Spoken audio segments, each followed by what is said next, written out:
Então, boa tarde, pessoal. Iniciando mais uma aula do nosso curso. Hoje a gente vai começar uma conversa diferente. A gente vai falar sobre elétrica. E o primeiro papo a ser falado aí é de como funciona, né, a estrutura da matéria e tal. Umas perguntas mais importantes da história da física aí, né? Então, assim, ó, pega uma caneta, pega um caderno, pega qualquer coisa que esteja em sua frente agora e você vai querer enxergar isso mais microscopicamente possível. Então você vai fazendo zooms nisso. Eu até tenho um vídeo que eu vou mostrar já já. Então você vai fazendo zoom até você tentar encontrar algum padrão, alguma estrutura pequenininha ali dentro, né? A gente tem várias. Então, esse pensamento ele foi evoluindo conforme instrumentos novos foram sendo criados, né? Então, a ciência ela é muito dependente da tecnologia.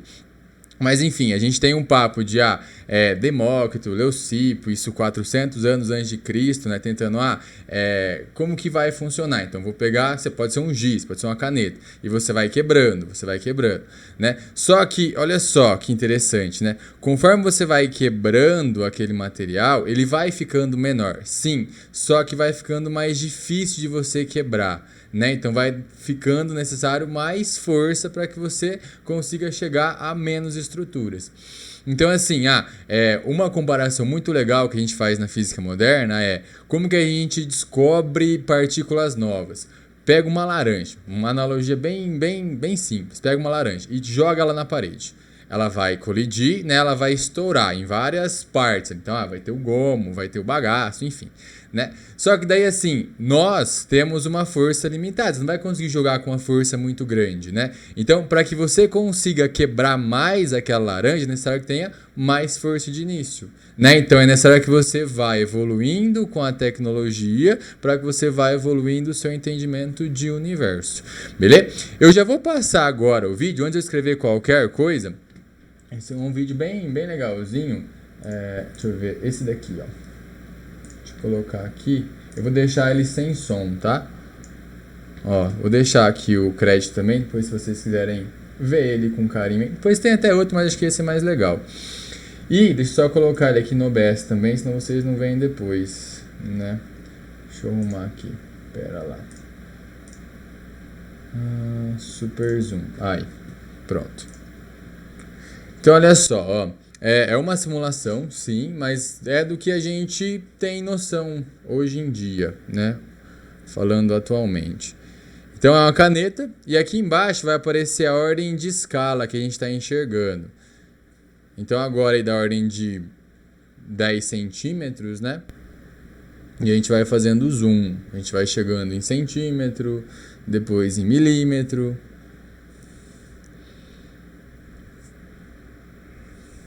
E aquela história, né, que eu sempre falo, pessoal que prestou atenção ali na óptica e tal, existem infinitos tipos de infinitos, né? Então, aqui a gente tem uma infinidade de tamanhos diferentes dentro daqueles tamanhozinhos, né? Então, olha só como vai mudando a nossa percepção, como vai mudando aí o nosso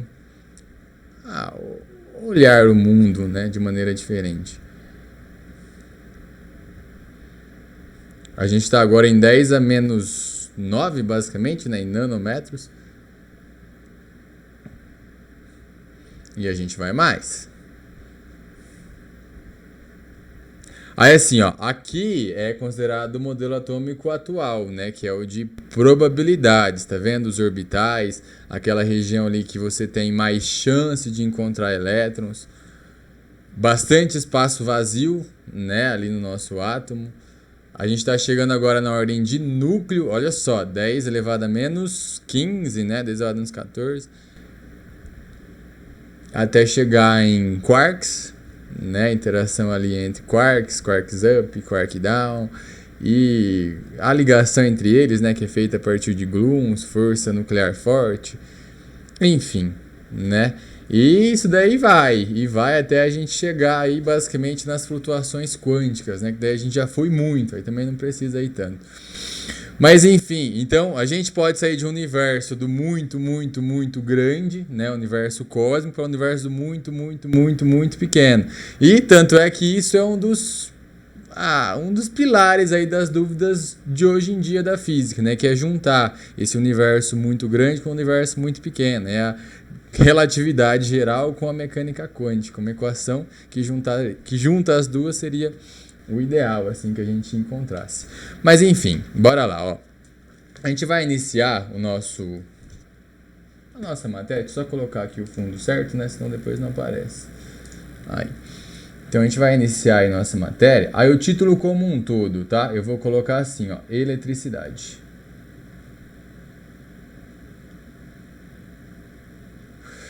Então aqui o nosso objetivo vamos entender como que funciona fenômenos relacionados à eletricidade, qualquer um deles. Então, por que seu computador está funcionando agora, né? O que está passando sobre ele? Por que eu coloco algo em 110, algo em 220? Por que o chuveiro queima? Por que eu troco uma resistência? O que acontece quando eu coloco uma lâmpada em série com a outra, ou em paralelo com a outra? Então, bastante fenômenos cotidianos, hoje em dia, né? Cotidianos, mas que antigamente não era tão cotidiano assim. Enfim, a primeira coisa então a gente falar é o conceito de átomo. E aí depois a gente entra aí na eletrostática. Então, átomo. Então assim, ó, a gente tem uma sequência, a gente tem vários pensadores que ajudaram, né, na evolução aí da ciência.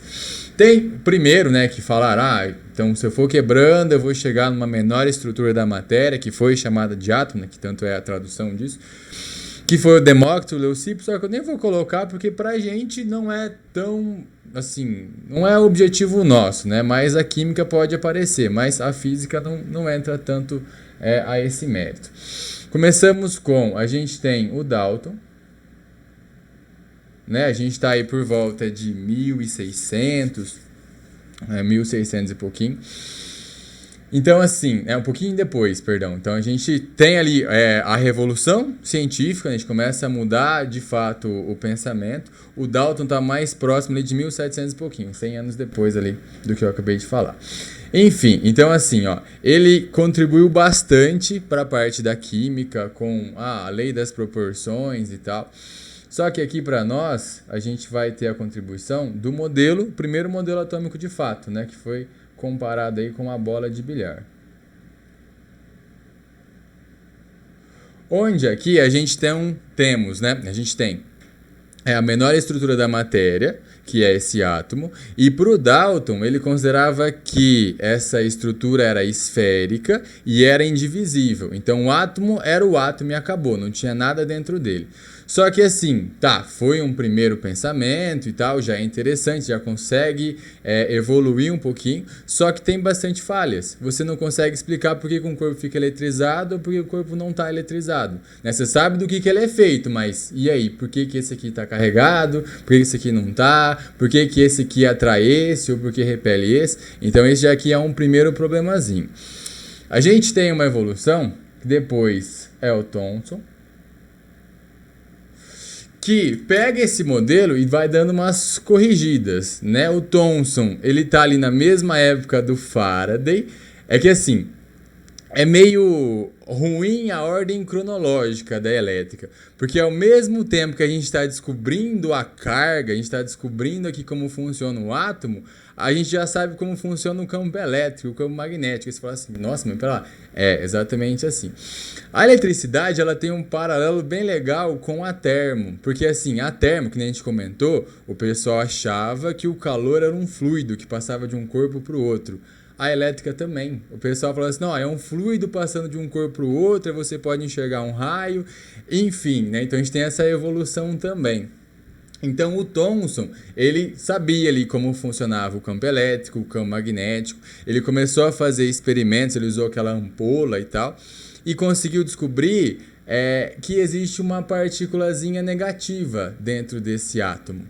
Né? Então a gente já começa a falar assim, pera lá, então ele não é indivisível, ele não é indestrutível, tem alguma coisa dentro dele, né? Então o Thomson, ele já comparou não mais com a bola de bilhar, não é mais indivisível. Ele fez a comparação com um pudim de passas.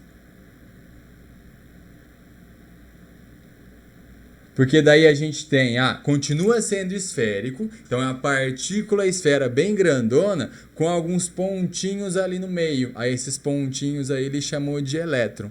Então, qual que é a importância do Thomson aqui? É que ele calculou a razão carga dividido por massa do elétron.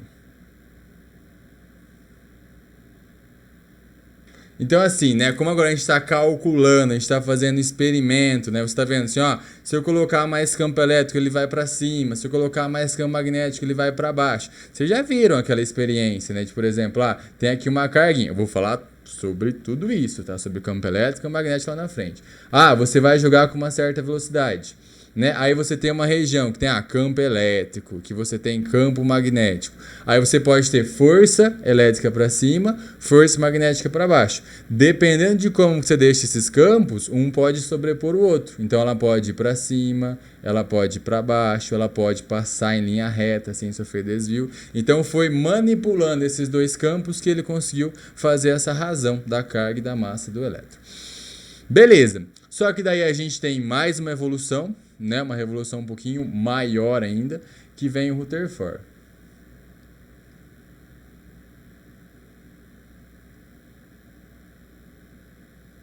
Onde agora foi feita também uma experiência, a famosa experiência da lâmina de ouro, onde agora a gente conseguiu, com a observação, verificar que o átomo ele é quase que inteiro vazio.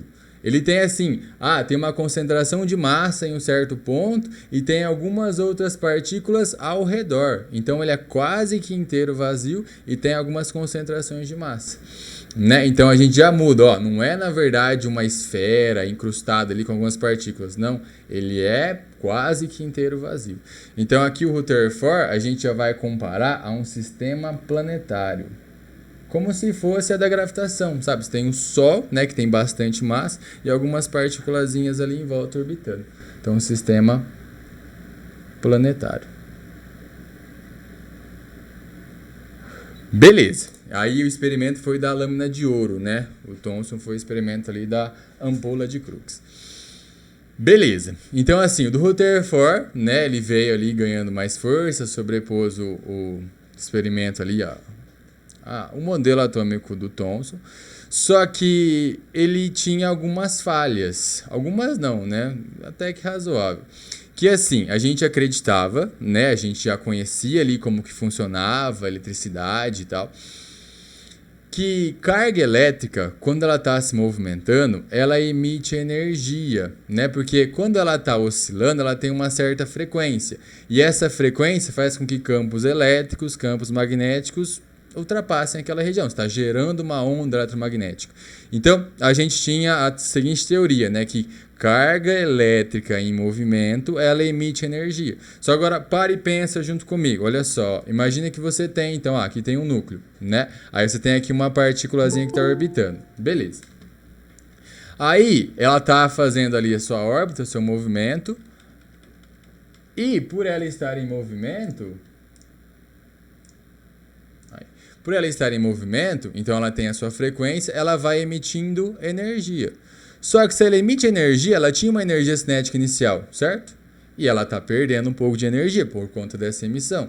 Se ela perde energia, ela vai perdendo velocidade. Se ela perde velocidade, ela vai perdendo essa distância até o núcleo.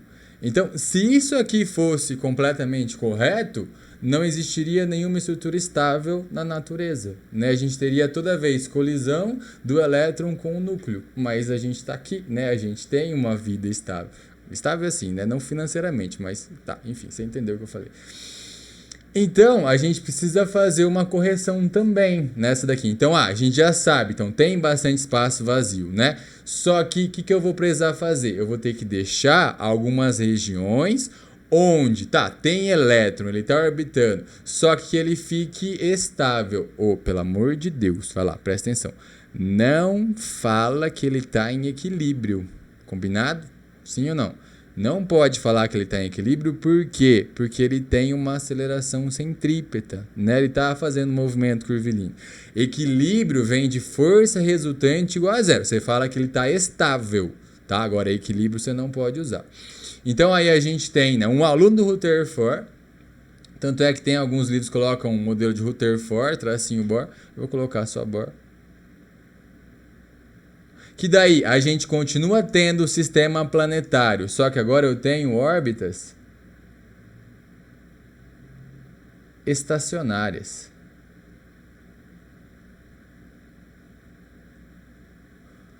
Então, aí nessas órbitas, que daí ele colocou lá os números quânticos e tal, ele deixou como sendo quantizada os raios, daí a gente comenta mais sobre isso na física moderna, né? Mas aí nessas órbitas ele mantém a sua energia constante, né? Então ele não está nem ganhando nem recebendo energia naquela órbita. Só que daí você pode ter alguma reação, você pode, enfim, né, receber energia para você saltar de nível ou perder energia para você voltar a um nível, né? Aí exatamente nesses saltos quânticos que você tem a emissão, né, de fótons, que daí você pode enxergar como sendo luz. Beleza? Então a gente tem aí o modelo, assim, o que a gente vai estudar, o que a gente vai levar de fato o modelo de Bohr. A gente tem modelo depois? Depois? Tem, só que daí ele é um pouco mais, um pouco assim, eu estou sendo bem generoso, mais complexo, né? Porque daí a gente já não trata mais de, vamos calcular o raio do elétron, vamos calcular a velocidade. Agora tudo é probabilidade. Vamos calcular a chance dele estar aqui nesse ponto. Vamos calcular, enfim, né? A gente tem ali o princípio da incerteza de Heisenberg, que daí você tem ali uma imprecisão de quanto mais você tem a quantidade de movimento, menos você vai tendo ali a posição daquele elétron. Isso que eu estou falando são os orbitais, né? Então aí eu não vou escrever Schrödinger, daí eu vou sofrer bastante, né? Escreve aí o modelo quântico, que daí a gente já trata dos orbitais.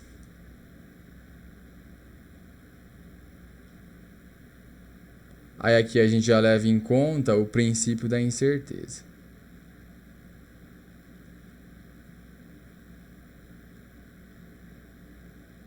Então, assim, hoje, se te perguntar qual que é o modelo atômico aceito hoje, é o quântico, é o dos orbitais.